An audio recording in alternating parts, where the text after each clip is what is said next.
Hal yang harus kita ingat bahwa guru BK bukan termasuk guru mata pelajaran sebagaimana mata pelajaran lainnya, melainkan guru BK berdiri sendiri dalam satuan lingkungan sekolah yang berfokus pada psikologis, ya, dan karakter yang berperan pada bidang pelayanan pada peserta didik, baik masalah mental, masalah trauma, curhat, wadah tukar pikiran, cita-cita, karir, dan pengembangan bakat minat. Guru BK wajib menjaga kerahasiaan kliennya jika diminta untuk dirahasiakan. Oke, assalamualaikum warahmatullahi wabarakatuh. Para guru, para bapak-bapak, bapak guru dan ibu guru yang hebat-hebat. Jadi, sebenarnya di sini kita ingin mengetahui apa sih pengertian serta manfaat dan fungsi serta tujuan dari asas bimbingan dan konseling di sekolah itu apa sebenarnya? Ya, jadi ini dia.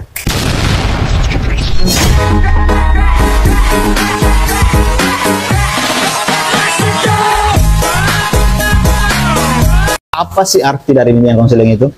Atau yang sering disingkat menjadi BK. Ini adalah serangkaian aktivitas yang berupa bantuan yang dilakukan oleh seorang ahli pada konseling dengan cara bertatap muka, baik itu secara individu ataupun kelompok, dengan memberikan pengetahuan tambahan.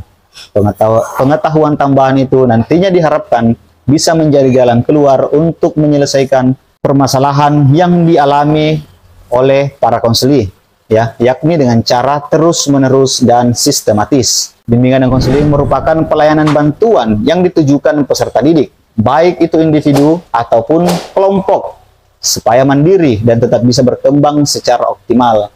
Tak hanya itu saja, bimbingan yang diberikan juga meliputi bimbingan soal karir, sosial, belajar, dan lainnya, melalui berbagai macam layanan dan juga kegiatan pendukung berdasarkan norma-norma yang berlaku. Pada intinya, bimbingan dan konseling ini adalah sebuah interaksi antara konselor dan juga konseli, baik itu secara langsung maupun tidak langsung, dalam rangka membantu para konseli supaya bisa mengembangkan potensi yang ada dalam dirinya atau bisa memecahkan masalah yang sedang mereka alami. Selain itu, bimbingan dan konseling juga bisa disebut sebagai salah satu upaya yang sistematis, objektif, berkelanjutan, dan logis, serta terprogram yang mana dilakukan oleh para konselor untuk memberikan fasilitas pengembangan konseli, supaya mereka bisa mencapai kemandirian dan mencapai kehidupan yang jauh lebih baik. Nah, apa sih manfaat dari bimbingan dan konseling? Mengapa bimbingan dan konseling sangat diperlukan di sekolah? Bimbingan dan konseling diberikan kepada para peserta didik di sekolah dengan pertimbangan siswa tersebut dapat memperoleh manfaatnya. Yang pertama yaitu menciptakan pandangan positif kepada diri sendiri dengan adanya perasaan yang lebih bahagia, lebih baik, dan juga tenang serta nyaman. Yang kedua, menurunkan tingkat stres yang dihadapi oleh para peserta didik karena tugas dan beban belajar yang cukup banyak atau karena persoalan lain yang harus mereka hadapi. Yang ketiga, membantu peserta didik untuk lebih memahami diri sendiri atau orang lain, sehingga akan tercipta kekerabatan yang tepat dan efektif.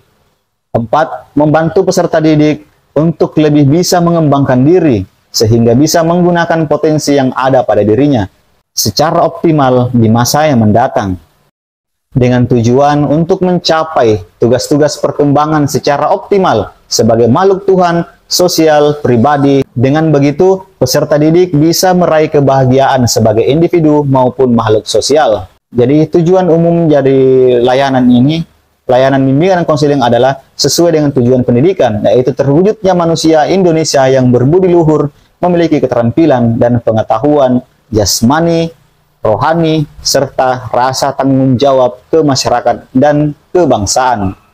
Sedangkan tujuan khususnya yaitu meliputi aspek pribadi, sosial, karir. Hal yang harus kita ingat bahwa guru BK bukan termasuk guru mata pelajaran sebagaimana mata pelajaran lainnya, melainkan guru BK berdiri sendiri dalam satuan lingkungan sekolah yang berfokus pada psikologis, ya, dan karakter yang berperan pada bidang pelayanan pada peserta didik, baik masalah mental, masalah trauma, curhat, wadah tukar pikiran, cita-cita, karir, dan pengembangan bakat minat. guru BK wajib menjaga kerahasiaan kliennya jika diminta untuk dirahasiakan. Namun sayangnya di lapangan, peserta didik malah takut ke guru BK-nya. Kenapa? Karena adanya statement yang menakut-nakuti siswa nanti ketika ke BK untuk dihukum. Tak jarang yang mengeluarkan kalimat itu malah gurunya sendiri, hingga akhirnya peserta didik menjadi takut untuk menghadap jika mereka merasa perlu bantuan. Jadi di sini kita sudah mulai memahami bahwa guru BK berfokus pada psikologis peserta didik, sedangkan guru mata pelajaran berfokus pada bagian akademik dari peserta didik. Nah, sekarang apa yang Bapak Ibu atau kamu bayangkan ketika mendengar kalimat bimbingan dan konseling? Siswa bermasalahkah? Atau istilah polisi sekolah? Pertanyaan tersebut tentu saja sepenuhnya salah ya. Di sekolah terjadinya masalah siswa sangat mungkin terjadi, mulai dari yang kategori ringan sampai yang berat. Peserta didik pada jenjang sekolah sendiri akan memang berada pada proses perkembangan ke arah kedewasaan untuk berpikir. Untuk mencapai kedewasaan tersebut, peserta didik memerlukan bimbingan, pemahaman, wawasan tentang dirinya di lingkungan sosial, dan pengalaman dalam menentukan arah kehidupan. Namun, dalam perjalanannya, tak jarang akhirnya peserta didik menyimpang. Nah, disinilah tugas dari guru bimbingan konseling harus berperan. Ketika masih di bangku sekolah, pastinya kita semua tidak asing dengan yang namanya bimbingan dan konseling kan? Sejak sekolah, praktik bimbingan konseling ini menjadi salah satu hal yang penting untuk siswa dan juga sekolah itu sendiri. Hal tersebut karena diperoleh pengertian bahwa nantinya pengertian dari bimbingan dan konseling itu cakupannya sangat luas. Selain bisa berperan besar dalam menjadikan agen kebaikan, bimbingan dan konseling juga bisa memberikan manfaat lainnya. Guru BK harus bisa memiliki langkah yang tepat untuk menghadapi peserta didik yang bermasalah. Nah, inilah berikut beberapa langkah yang seharusnya dilakukan oleh guru BK. Wali kelas mendapat pengaduan maupun laporan pelanggaran tata tertib peserta didik dari berbagai pihak, khususnya warga sekolah. Wali kelas berkoordinasi dengan guru BK, mempelajari keluhan dan pengaduan untuk mengidentifikasi masalah. Guru BK membuat catatan-catatan kecil untuk langkah penanganan. Guru BK memanggil peserta didik yang bersangkutan untuk melakukan konseling. Jika akar permasalahan diketahui, peserta didik mendapatkan layanan. Apabila berkaitan dengan orang lain, teman atau keluarga dan pihak lainnya, maka dapat dilakukan pemanggilan secara lisan maupun tertulis. Guru BK melakukan pencatatan pada buku penanganan kasus BK. Guru BK melaporkan kepada kepala sekolah selaku stakeholder. Setelah itu, guru BK memberitahukan kepada guru atau wali kelas bahwa kasus telah terselesaikan.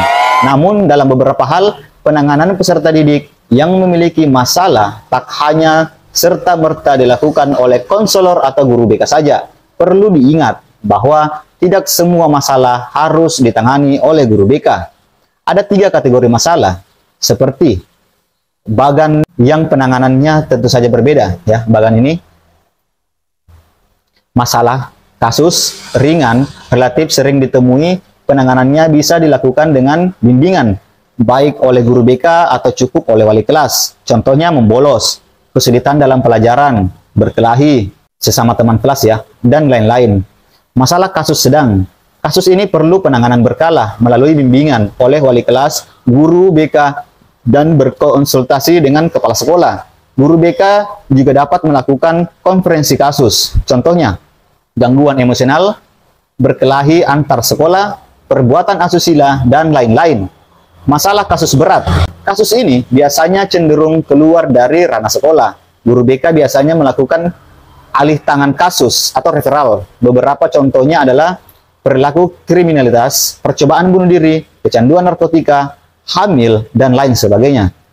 Pertanyaan selanjutnya yang kadang juga mungkin, ya, mungkin tidak ya, dengan beragam langkah yang saya sebutkan itu, guru BK bisa menangani kasus ini sendirian? Jawabannya adalah tidak. Beban kerja guru BK sebenarnya adalah mengampu bimbingan dan konseling paling sedikit 150 peserta didik dan paling banyak 250 siswa peserta didik per tahun pada satuan pendidikan yang dilaksanakan dalam bentuk layanan tatap muka, terjadwal di kelas untuk layanan klasikal, dan atau di luar kelas untuk layanan perorangan atau kelompok bagi yang dianggap perlu yang memerlukan. Tapi faktanya guru BK di lapangan jauh lebih sedikit dari yang seharusnya. Itulah yang menjadi alasan mengapa kinerja guru BK seringkali tidak maksimal dan tidak mencakup peserta didik. Beban kerja yang banyak dan masalah peserta didik yang sangat beragam bisa memicu adanya burnout atau stres kerja. Hal ini bisa diminimalisir dengan atau jika pada prosesnya penanganannya peserta didik bisa bekerja sama dengan beberapa pihak terkait seperti yang saya sebutkan tadi. Untuk masalah ringan, misalnya seperti bolos, semua guru punya hak dan kewajiban. Tak usah langsung ke BK begitu. Untuk membantu menertibkan siswa, mengingat jika dibiarkan peserta didik akhirnya menganggap hal itu adalah yang benar dan boleh, padahal kenyataannya tidak. Jika semua warga sekolah bekerja sama, hal ini tentu akan mempermudah proses penanganan peserta didik yang bermasalah. Tetapi peran BK juga tidak berhenti hanya di peserta didik yang bermasalah saja. Peserta didik yang berada pada tahap kedewasaan berpikir juga sudah mulai memikirkan masa depan, karir, pekerjaan, cita-cita, mulai bertanya tentang mau kemana setelah lulus dari sekolah. Jadi jangan lagi berpikir bahwa guru BK adalah polisi sekolah ya. Jadi jangan takut untuk ke ruang BK, apalagi untuk sekedar bercerita dan konsultasi. Karena pada dasarnya semua peserta didik itu baik, caranya saja yang kadang seringkali menyimpang. Nah, guru BK adalah wadah yang tepat untuk bisa membantu peserta didik dalam memfasilitasi tahap perkembangannya. Bimbingan dan konseling ini mengacu pada tujuannya supaya terwujud perilaku yang baik untuk para pemuda ataupun siswa yang diperoleh dari guru, bimbingan, dan konseling, supaya mereka mempunyai kepribadian yang baik ke depannya ya. Apapun tugas guru, bimbingan, dan konseling ini, yaitu untuk memoles kembali kepribadian siswa-siswinya di jenjang sekolah. Bimbingan konseling akan membantu para siswa dalam menangani dan menyelesaikan berbagai macam masalah ataupun hal-hal yang ada di luar praktik belajar mengajar. Tujuannya sendiri yaitu supaya bimbingan konseling ini mampu mendukung pencapaian masa depan siswanya. Selain tujuan pendidikan dan juga pengajaran yang siswanya memperoleh dari sekolah, walaupun begitu, praktik ini juga perlu dibimbingi dengan adanya upaya siswa dalam memaksimalkan kemampuan mereka dalam menyelesaikan masalah.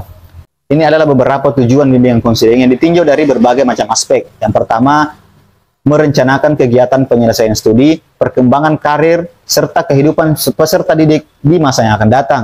Yang kedua, menyesuaikan diri dengan lingkungan pendidikan dan lingkungan masyarakat. Yang ketiga, pengetahuan hambatan dan kesulitan yang dihadapi peserta didik dalam studi, penyesuaian dengan lingkungan pendidikan dan masyarakat. Yang keempat, mengembangkan seluruh potensi dan kekuatan yang dimiliki oleh peserta didik secara optimal. Yang kelima, kesadaran diri untuk menggambarkan penampilan kekhususan yang ada pada dirinya. 6. Mampu melaksanakan keterampilan atau teknik belajar secara efektif. Yang ketujuh, mampu mengembangkan sikap positif seperti mengembangkan orang-orang yang mereka senangi. Oke, di dalam bimbingan dan konseling juga memiliki namanya asas-asas. Nah, apa sih asas-asas itu? Asas yang pertama itu asas kerahasiaan. Asas kerahasiaan ini menuntut dirahasiakannya segenap data dan keterangan tentang peserta didik atau klien yang menjadi sasaran layanan. Dalam hal ini, guru bimbingan berkewajiban penuh memelihara dan menjaga semua data keterangan itu sehingga kerahasiaannya benar-benar terjamin. Jadi, jangan ember ya. Yang kedua adalah asas kesukarelaan. Jika asas kerahasiaan benar-benar sudah tertanam pada diri siswa atau klien, maka sangat dapat diharapkan bahwa mereka yang mengalami masalah akan dengan sukarela membawa masalahnya itu kepada pembimbing untuk meminta bimbingan. Yang ketiga yaitu asas keterbukaan. Bimbingan dan konseling efisiennya hanya berlangsung dalam suasana keterbukaan. Baik klien maupun konselor harus bersifat terbuka. Keterbukaan ini bukan hanya sekedar berarti bersedia menerima saran-saran dari luar, tetapi dalam hal ini lebih penting dari masing-masing yang bersangkutan bersedia membuka diri untuk kepentingan pemecahan masalah yang dimaksud. Berikutnya adalah asas kekinian. Masalah individu yang ditanggulangi adalah masalah yang sedang dirasakan, bukan masalah yang sudah lampau, dan bukan masalah yang akan dialami di masa mendatang. Asas kekinian juga mengandung pengertian bahwa konselor tidak boleh menunda-nunda pemberian bantuan.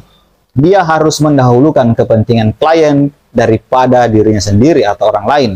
Berikutnya adalah asas kemandirian. Dalam memberikan layanan bimbingan dan konseling, hendaklah selalu menghidupkan kemandirian pada diri orang yang dibimbingnya. Jangan sampai orang yang dibimbing itu menjadi tergantung kepada orang lain. Khususnya para pembimbing dan konselor ya. Berikutnya yaitu asas kegiatan. Usaha layanan bimbingan dan konseling akan memberikan buah yang tidak berarti bila individu yang dibimbing tidak melakukan kegiatan dalam mencapai tujuan-tujuan bimbingan. Hasil-hasil usaha bimbingan tidak tercipta dengan sendirinya, tetapi harus beralih atau diraih oleh individu yang bersangkutan. Berikutnya yaitu asas kedinamisan.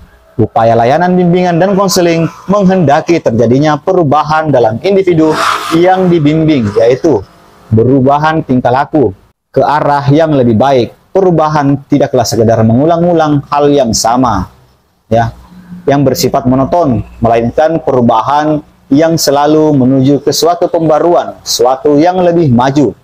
Yang berikutnya adalah asas keterpaduan. Layanan ini diwujudkan berbagai aspek individu yang dibimbing, sebagaimana diketahui bahwa individu yang dibimbing itu memiliki berbagai segi. Kalau keadaannya tidak saling serasi dan terpadu, justru akan menimbulkan masalah. Asas kenormatifan.